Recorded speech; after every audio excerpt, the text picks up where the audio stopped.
Hi, folks. Larry Rolla here. And with me is my pal, Marshall Dobson from Australia. Hello, Marshall. Larry, it's good to see you, but you don't have your partner in crime with you today. They're Jimmy. I No, can tell you, I can tell you a story about Jimmy that one of his buddies was telling me a few years ago. Jimmy met this young lady, and she said to him, she was on the phone to her, and she said, "Come on over. There's no one home." So he went over. Guess what, Larry? There was no one home. Jimmy has that kind of luck. Now, listen, last time you were on, I got I basically got yelled at for dominating the whole that whole podcast. And this week, I'm not going to do that. I'm going to give you plenty of time to talk. The only thing is, I want you to indulge me for the first couple of minutes for me trying to defend myself for the rant I went on last week about how to try to save harness racing from complete death. So I wrote it out so I won't be all over the place. I'm going to read what I wrote, and so just please just indulge me. Here goes. Harness racing is crashing, and the people that wrecked it were not horse people. They were people that were put into high important positions for political reasons, and those people, because of total incompetence, wrecked an industry that employs thousands of people and many who have hundreds of millions of dollars invested. Today, there are good people in positions that are trying to change and bring to life an industry that's close to death. Last podcast, I said something I thought could bring some life to harness racing, and in my opinion, would fill the stands, contribute to the total mutual handle, and bring some new blood, some new owners into the business. What's happening now didn't just happen. The descent started about 40 years ago, and nobody came up with any solutions. And I lived through that. And that's why I said what I said last time. And sometimes you got to think out of the box. Sometimes you got to go to extremes, and sometimes you got to do what you got to do. Now, just to give you an example of, because I use that phrase a lot, sometimes you got to do what you got to do. A lot of people don't understand that. A lot of people say that's not the right way to solve a problem. But I want you to try to remember, as an example of sometimes you got to do what you got to do. During World War II, the United States government got a hold of Lucky Luciano, the top mobster in the United States and in Italy. They asked him for help while preparing for the 1943 invasion of Sicily and winning the war. That's World War II. Luciano provided the U.S. military with Sicilian mafia contacts and promised that there would be no dock worker strikes during the war. This collaboration became known as Operation Underworld. Because of Luciano's help, the tide turned and we won the war. And that's what I mean by sometimes you got to do what you got to do. The United States government asked a favor of somebody that was on their top 10 most wanted list because they had to do what they had to do to win the war. So that's what I mean by that statement. And what I'm trying to do is I'm just trying to defend my position a little bit. Now I also want to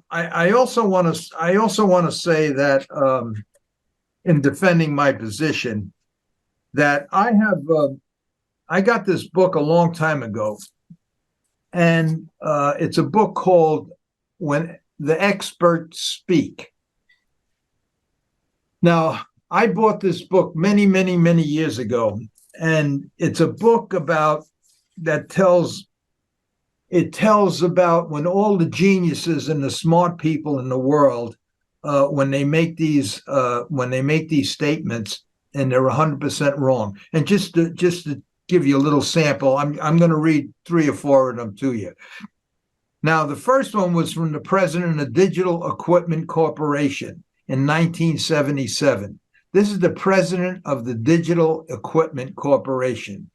He said in 1977 that there's no reason for any individual to have a computer in their home. Now, this is a genius. That's what his statement was. Okay, here's another one for you.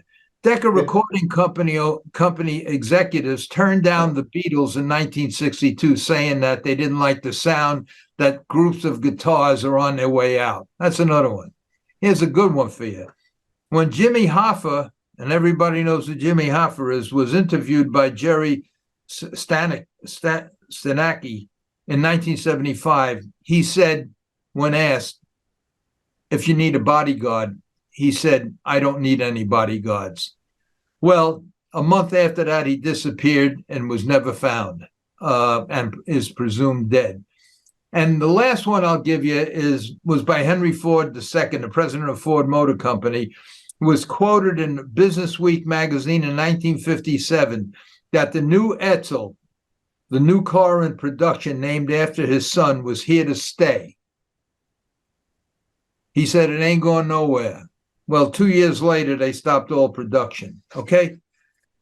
And there's a whole book, 400 pages of all geniuses that made statements that that would just never happen. They were wrong. So between what I just said and between thinking sometimes out of the box and the fact that for 40 years, the people in charge never come up with a solution to try to revive an industry that's falling apart, and I come up with this idea. Now, let me say this, because there was one guy that agreed with me. One guy agreed with me, and he sent me an email. It was a nice email because all the other emails I got were terrible, saying that I was crazy, I was nuts, I lost my mind, and everything else. But this one guy here, he sent me this email, and it says that I was right. He agreed with me, and he gave me a whole email, and he gave me some advice. If I wanted to do this, I would never do it, but he told me 2 tracks that would welcome this. And he wrote a lot of nice things. I think his name is Larry Cox, I think it says here on the bottom. I think it's Larry Rolla. No. This guy who sent it to me, he says, is thanks, Larry Cox. So his name must be Larry Cox. Okay. Now, there's just a couple of more things I want to say in my defense. Because everyone said I was nuts. That the insurance, you never get insurance, and what are people? Well, Larry, just tell us what it was for anyone who missed this absolute pearl of wisdom that dropped from your lips last week. Well, my thing, and I have it right here. I'm going to tell you what it was. I'm glad you asked. Okay, now here's what I said last week. That if 2 races a night were held with the horses, instead of racing in the racing sulky, raced in the jar cart with a bench seat, and every night you draw 20 people from the crowd, and naturally you market this about a month before so everybody knows that on such and such a day, if you come in and fill out a card, 20 people, if you do 2 races, 20 people will sit in the cart with a driver in a real live horse race. And in my opinion, the grandstands that night will be packed with everybody who would love to go in a real race and with a real driver and a real horse. And I'm sure the young kids will go, the middle-aged people will go, and even some old folks will go. Now, here's the way I structured a little bit. There'll be 2 or 3 races a night. The first race and the last race, so everybody stays. And if you do 3 races, 1 in the middle. Now, one guy says to me, there's nobody ever going to guarantee, nobody ever wants their horse to go in a race like that with a pull in a jog cart with another guy in it. Okay, here's my answer to that. First of all, I would double the purse. I would double the purse for that race. That would immediately get all the cheaper horses, which there's a ton of racing today. That would get all the cheaper horses in there. Second of all, it wouldn't be a detriment to the horse because they'd be hooked to a jog cart and they'd be going jog cart miles. And instead of going in 151, they'd be going in 2 minutes. So that concern is not even a concern. Then, because I double the purses for them races, then what I would do, I would give 5%. The driver gets 5%, and the participant gets 5%. Then each participant that won would get a drug and alcohol test, and then each participant would be wearing a jumpsuit, goggles, and a helmet, and they would get a free winner's circle picture after the race, and each one would get a film of the race. Now, I believe that, and their biggest thing was insurance. This one kid here, Michael Figures, I don't know if that's his name, but that's what he has. He says, how many double-seated jog carts can you fit safely behind a starting gate? 5 tops. Who's going to volunteer their horses? Well, I already addressed the first one because we're going to double the purse. And if you have to triple the purse, you'd be giving bullshit money away to save an industry that's costing you billions every year. So I would even triple the purses and then give 5% to the participant and to the driver. And as far as what Mike says about the most you get into behind a starting gate is 5 tops. Michael is wrong because a jog cart is a foot shorter in width than a race bike. So in reality, you'd probably get 10 or 11 or 12 behind a starting gate. So that's not a problem. And so after that, the biggest thing was the insurance. You'd never get insurance. So let me say this, and I could say a whole lot more, but I'm not. I can give you a whole lot more examples, but I'm just going to give you a few.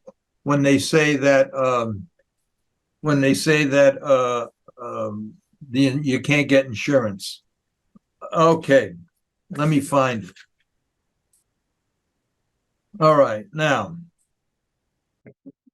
if you're a participant in a parachute jumping school or a skydiving school, you're required to sign a liability release, a waiver, and a discharging convent not to sue. That's the first thing. So that should cover the insurance bit, because if them guys that is skydiving with you hanging onto their belt, if they can get insurance, or diving out of an airplane 16, 20,000 feet, if they can get insurance, I'm sure we can get insurance for somebody sitting in a jog cart going around a racetrack for a mile at about 30 miles an hour. The other thing is there's a guy called Larry Dixon who built a 2-seater dragster. Now, for those of you that don't know what a dragster is, it's a race car. His particular race car is a nitro burning race car. It has 10,000 horsepower and goes from 0 to 250 miles an hour in 3 seconds. And you know what? They're lined up to pay to go for a ride in this thing. So I'm sure that we can get insurance for that. So that's as much as I'm going to say about me trying to justify what I said. And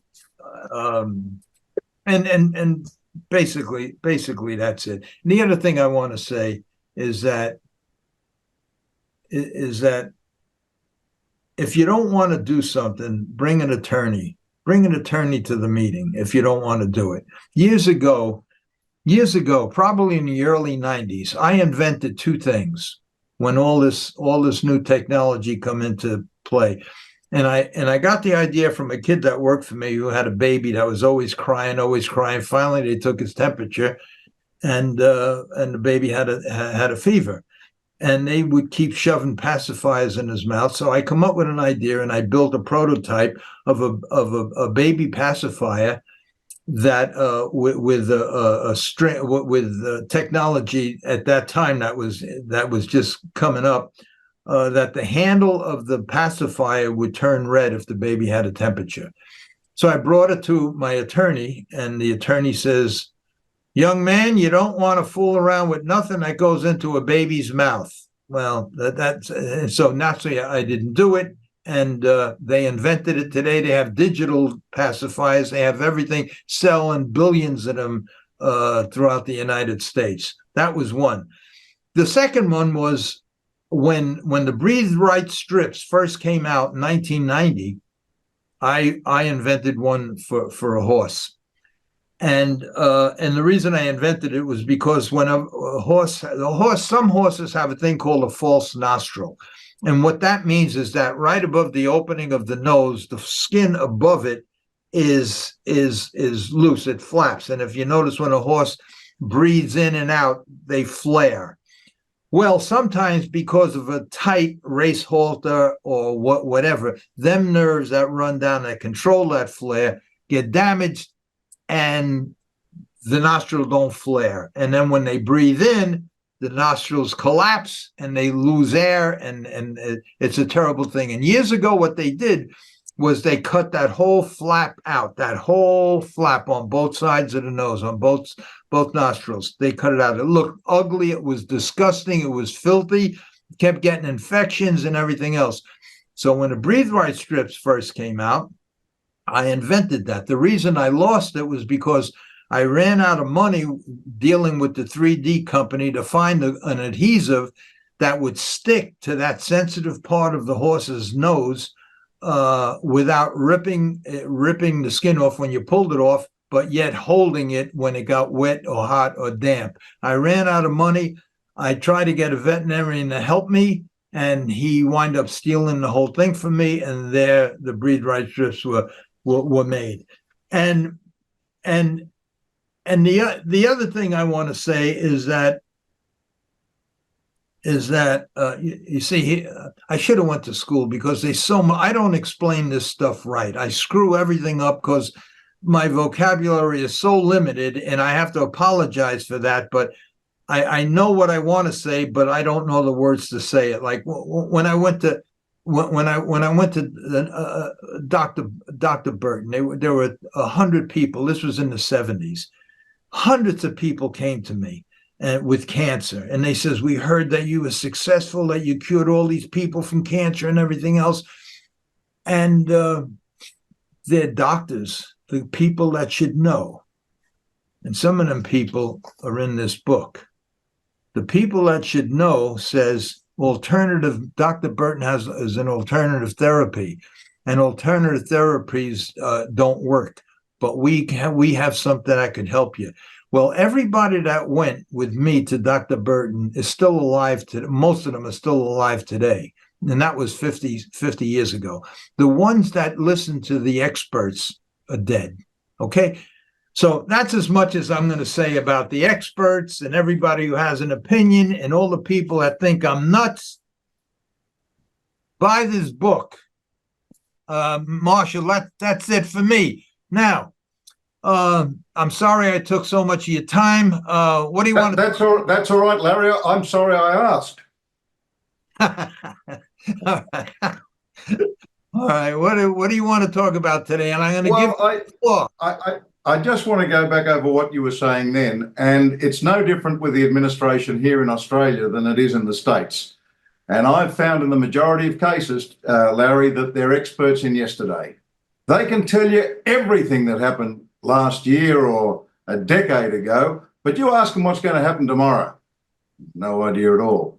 Now, Larry, as far as your idea is concerned, over here, we occasionally have a celebrity promotion, which is a dual-seater sulky, which is what you're referring to, but it's not done in races. It's done in between races, where a driver will take a radio celebrity or a television star out onto the track, and they'll give them a spin around. So while it isn't under race conditions, it's your idea which has been tweaked a little bit. I go back 40 years or so ago, Larry, to your days of race fixing. Wouldn't the two drivers present a little bit of a problem for you then? Say that again, Marshall. Say it again. Well, it was hard enough for you with the race fixing with one driver. If you're going to have two, there's only one driver. There's only one driver that's holding the lines. Yeah. The reins go to the driver. The other guy's just a passenger. I don't have to worry. I didn't. And anyway, that was never the case.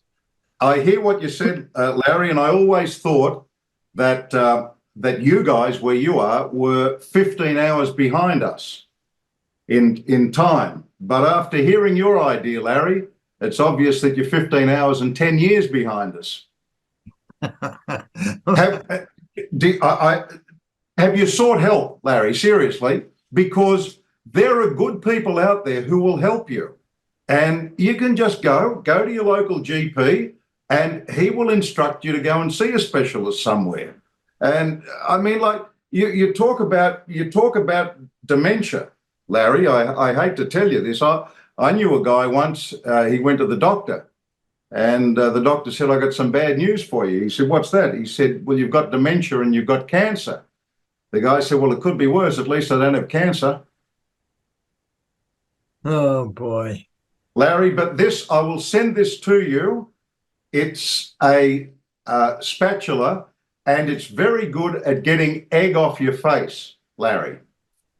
Well, I stick to my ideas, and until somebody comes up with some way to save the harness racing here, I'll stick to my theory of participation. And it's a good idea what you said, because you don't even have to go in a live race like they do over there that you just mentioned. In between races, just take these kids for a ride, And I remember years ago, maybe 50, 60 years ago, there was a trainer, I forgot his name, big guy. And he started a school to learn how, for kids to learn how to train and everything else. And there was on his farm, and there were a bunch of people signed up and everything. I'm sure he had some kind of liability insurance. But during them training how to be a trainer and a driver and everything else, they were going around. They were racing. It got to that point. So I don't think my idea is that far-fetched. But what was his name? Was his name Wilkie? No. But anyway, as far as your suggestion is concerned, you mentioned a couple of things. One, you talked about solicitors. Larry, can you tell me what 20,000 solicitors on the bottom of the ocean is? I don't know. It's a good start. 20,000 solicitors. Solicitors on the bottom of an ocean is a good start. Okay, I don't know what that means. Well, there's more to come. If that's all, that's okay. But if there's more than that, that'd be a good thing. But I've asked a greater power, Larry, about your idea, and I got to tell you, he doesn't like it. He doesn't like it. There he is. Look, if there he is, there's Donald, and he doesn't like your idea at all, Larry. And I got to ask you this. If Biden is the answer, what's the question? All I know is one thing. I don't get involved with politics. I learned a long time ago that, in fact, I'll tell you when I learned. When I went to Florida, this was 40 years ago. I had to get a driver's license in Florida. So I went to the motor vehicle. And in the motor vehicle in Florida back then, I don't know about now, they used to also sign you up to vote. So the girl hands me this thing, my license and everything, and she says, "Here, you want to sign up to vote?" And I says, "No." She says, "You don't vote?" And I says, "No." And she thought that was like the worst thing in the world. She says, "Why don't you vote?" And I said, because I don't know both sides of the story, and I don't know the truth. And I says, how would you feel if somebody in this place here where you work in this motor vehicle, they were voting for somebody to run the whole place, and you and wouldn't you want to know the insides and out of the people that are running for the presidency? And you working here, you would know, just like I would know who the good guys and the bad guys are in the horse business.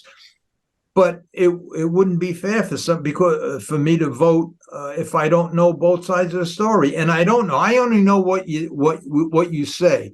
And how could one person say one thing about a topic, so the other person say the complete opposite? How do you know what's true? And the average person just don't know what is true, and that's why I don't vote. So that's it. I don't get involved in politics. I don't get involved with that. My whole life has been racing cars, young, and racing horses, and that's all I know. That's all I wanted to do.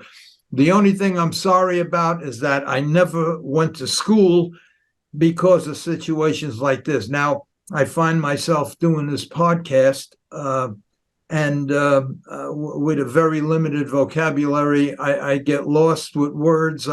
It's terrible. So I just hope if there's any kids listening, just at least go to school. Just go to school, and then after that, do whatever you want to do. But at least you have a shot.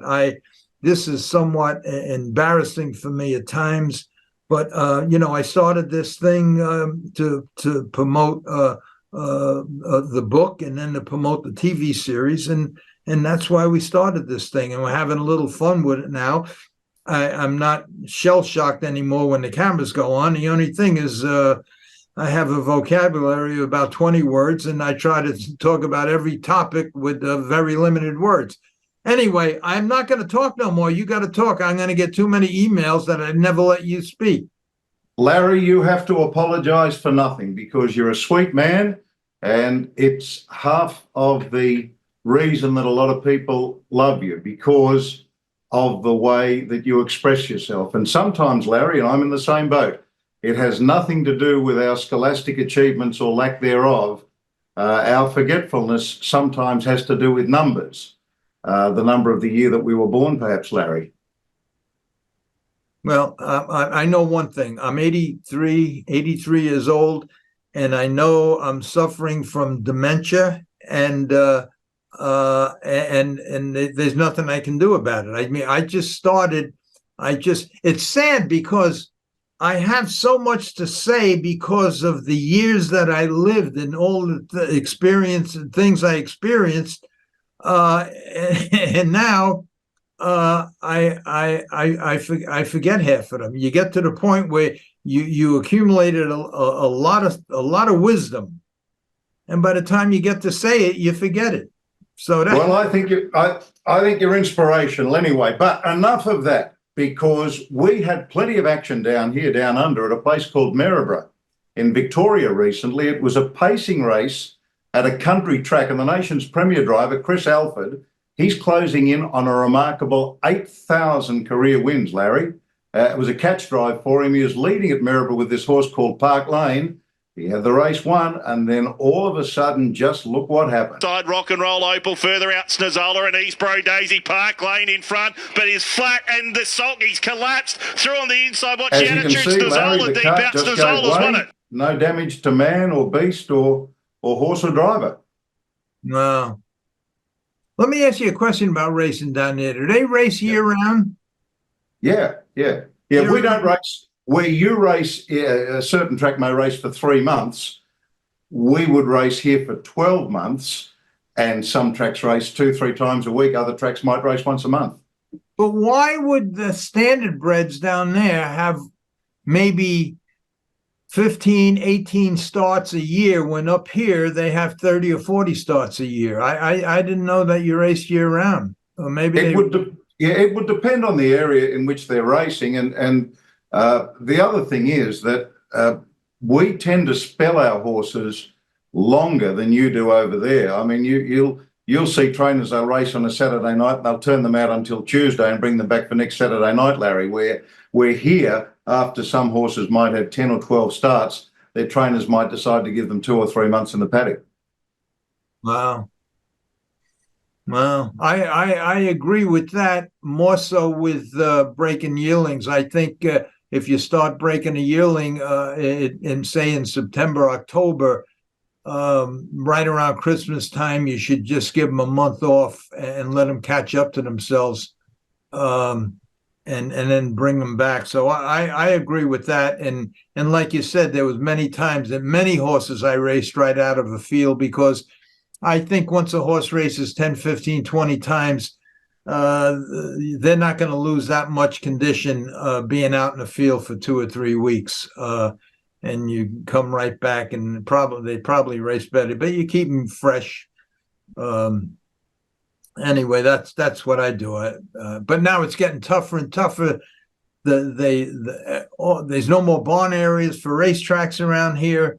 You go to a farm, you want to turn your horse out, they only have maybe 5-10 paddocks, and they got 1,100 horses on a farm. You never get to a paddock, and they're stuck in these 10 by 10, 10 by 12 stalls, 23 and a half hours a day. It's just terrible. It was much better when you had stalls at the track, and then you can go to a farm to turn your horse out. It's just different today. When we next have Darren Garrard from Garrard's Horse and Hound on the program, Larry, we'll talk to him about supplementation for horses and for babies and those things. And I know that you're anxious to have a yarn to his boy, young Angus, who's now 700 career wins. Do you believe that? What a wonderful kid. I can't wait to talk to him. Yeah. Wait. There's another fella. There's another fella down there that I want to talk to you about that you introduced me to over the internet. With that horse, I can't remember the name, but I can't. Leap to Fame? Yeah. I can't wait for him to come on. I can't wait for them 2 kids to come on.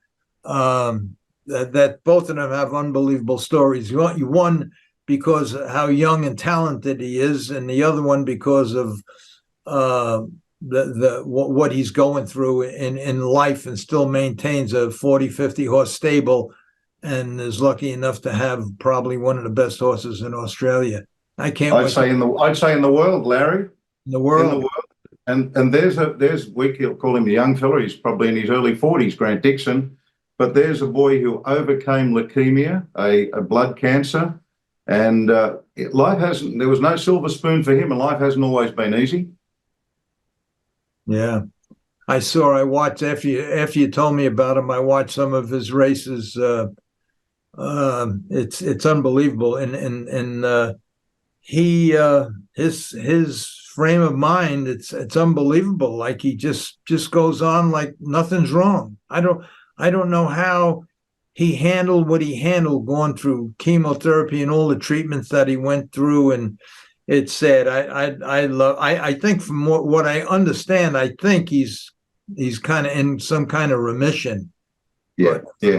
He's a wonderful trainer driver, but an even better person, Larry, and that's the good thing. Terrific father, a great husband, wonderful.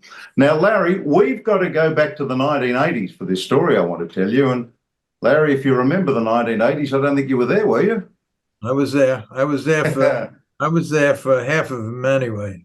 Yeah, this concerns a trainer driver. I know the guy well, known him for close to 50 years. I've always liked him despite what happened. I won't mention his name, because most Australian people would know who he is anyway, so there's no need to. The guy was licensed by Harness Racing New South Wales. Now, that's a state authorisation body, Larry. It's not a national body like the United States Trotting Association. We have an Australian Harness Racing Council, and then we have various state authorities. And they handle registration of people and horses in that state, where the capital's Sydney, and it's the home of the Opera House. Now, this trainer could get one going. He had a good 2-year-old way back when, but it appears that his wife of the time took a fancy to the branding steward. Now, here in Australia, we call them stewards, you call them judges. But this man was employed to brand the foals. He was a branding steward for Harness Racing New South Wales, and that's the authority which had licensed this woman's husband. You know the story, Larry, you've been there. Boy meets girl, boy likes girl, girl likes boy. One thing leads to another. Fancy me telling you that story, Larry. You've lived it time and time again. Well, this doesn't have much of a happy ending for anyone, sad to say. But I guess you already thought that, Larry, didn't you? You know. See, what happened was that the husband, who's a trainer driver, found out about his wife's infidelity. Don't you hate it, Larry, when that happens? Sort of takes all the fun out of things, doesn't it? It sucks all the air out of the room. But just when you thought it couldn't get much worse, it did. You see, the harness racing judge turned up dead. And who would have guessed that the husband, the trotting trainer driver, was charged with his murder? But even worse was to come for him. He was found guilty, and he did close to 25 years, a quarter of a century, Larry, in the cooler, in the jug, stir, the nick, the big house, the can, the slammer, the joint. You get the message. He did the time every day of it, and he was eventually released. Now, this fella knew only one thing, and that was training pacers and trotters. So you know what he did?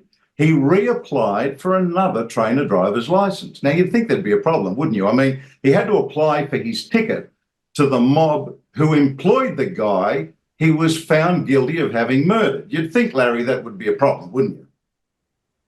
Yeah. Harness Racing New South Wales, you remember, the organisation tasked with licensing people recently has knocked back numerous people from being licensed. You know why? Because they classed them not fit and proper to be a part of this business. But get what? This guy, a fucking murderer, got his licence back, no problems. Not only fit, but also proper by the looks of things. A fit and proper murderer. But I guess the head honchos at Harness Racing New South Wales didn't stop to think when they did that it was a massive vote of no confidence in their staff. Come back in, Mr. Murderer, they said. Come back in. You've killed one of our employees. Welcome back. Come and kill another. A pox on all their houses. Can you believe that? Can you believe that story, Larry? I can't believe it. I can't believe it. Well, there's a lot of things I don't understand, and it has to be from my way of thinking and going through what I went through in my life. It has to be a connection, a payoff, or something like that. It couldn't just be that's the way things work. It just couldn't be. No doubt you've seen a number of scallywags and scoundrels in your time. Anything like that, though? Well, I tell you,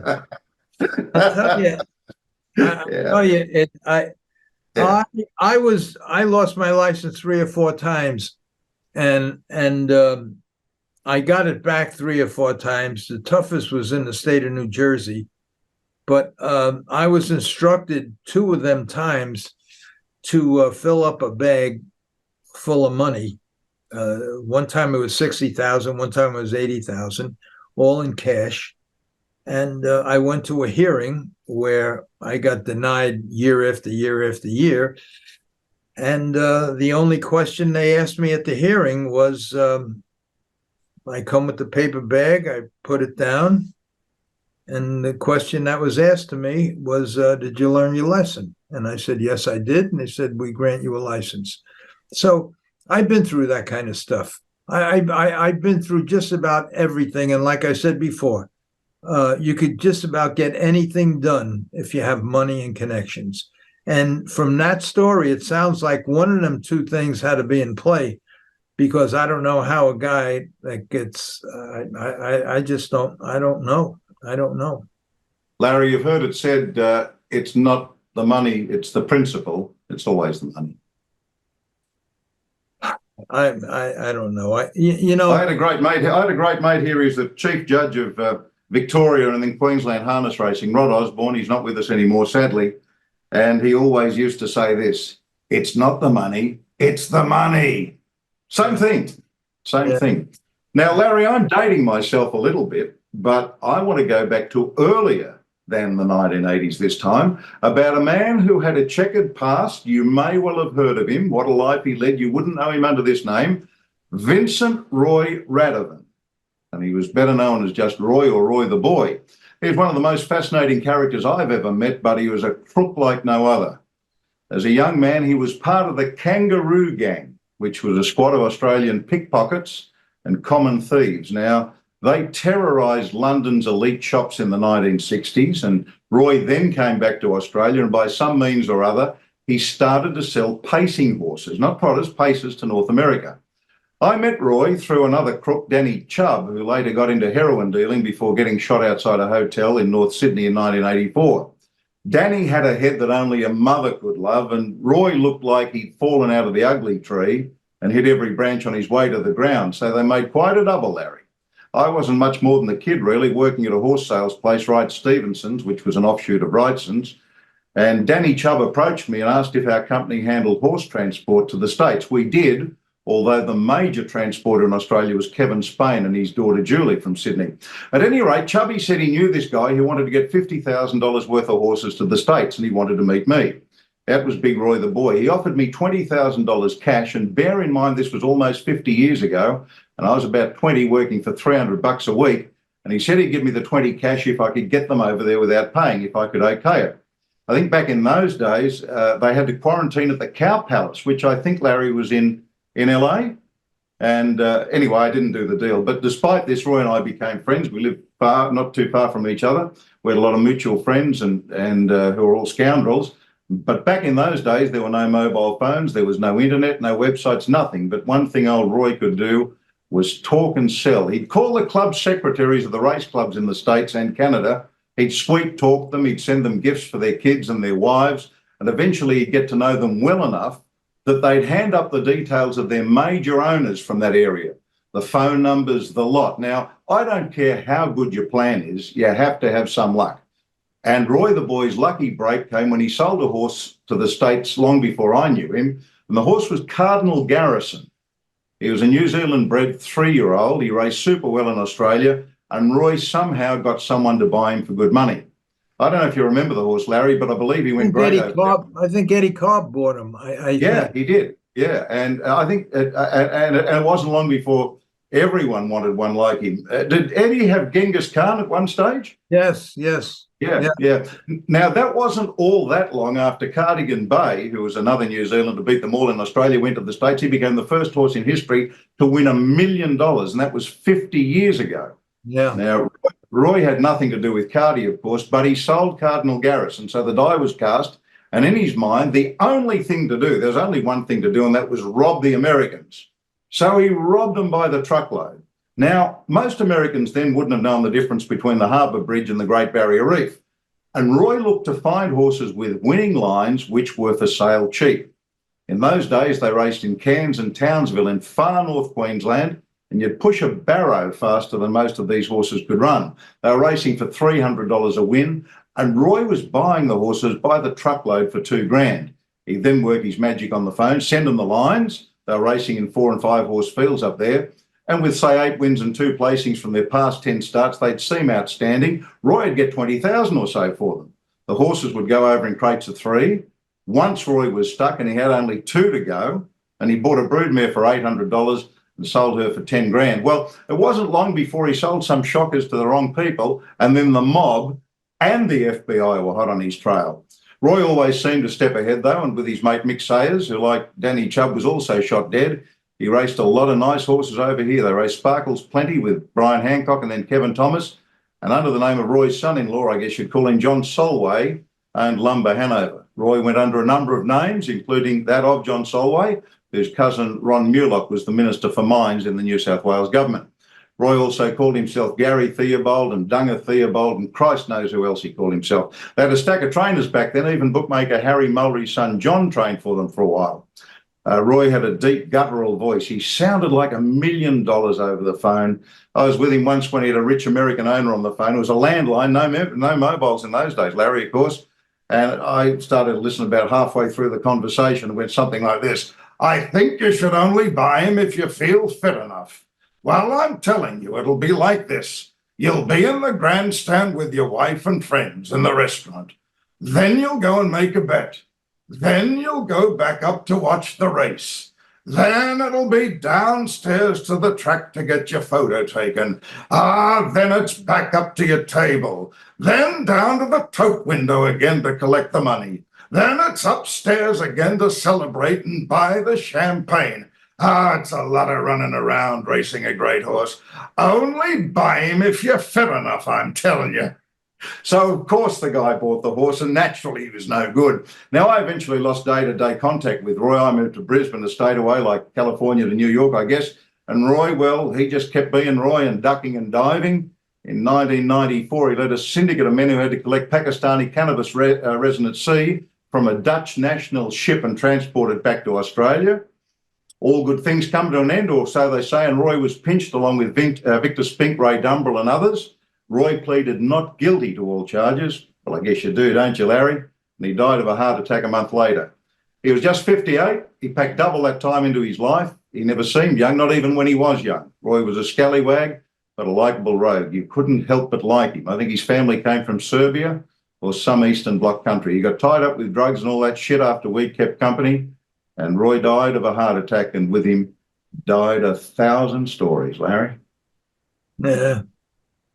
There's a few guys like that around here too. Yeah, the stories are great, and I guess I don't know. I guess you got to be that kind of person to do them kind of things. But I guess if there's another side to him that helped people and was a good person, and then who knows? I don't know. I certainly can't judge anybody, because of. I don't want nobody judging me. And the only time I would judge somebody is if I could walk a mile in their shoes. And that's what I told a couple of friends of mine that have something to say about what I did and how I lived my life. Walk a mile in my shoes and then see if you still feel the same way. And if you do, I'll buy you dinner. Now, Larry, we have a little bit of housekeeping to do. First of all, if you like it, subscribe and ring the bell, and that way you'll be notified of these notifications every week. This podcast and others like it will be seen in the States of a Tuesday and in Australia of a Wednesday. If you're down under and you're looking for horse product, there's only one place to go, and that's Garrard's Horse and Hound. They'll take great care of you. Garrard's have been with us for a quarter of a century now in the horse tack business, and they do a great job. And you wouldn't be in business for that long if you weren't good at what you do. And also, if anyone's been quoted a horse from down under and you'd like to know more details about it, it's a free service. All you have to do is just send me an email on that address that's there. Get a pen at eis.net.au. But don't forget to like, subscribe, and ring the bell. Larry, I'm in my home office here. What about you guys there? Where do you film the podcast? Are you in a studio somewhere, or you're at home? No, we started out in the studio, then we went to a hotel room, and then after a while, I could never get the same room. I could never get the same studio. So I have a home, and I just hooked up I fixed up one of the rooms.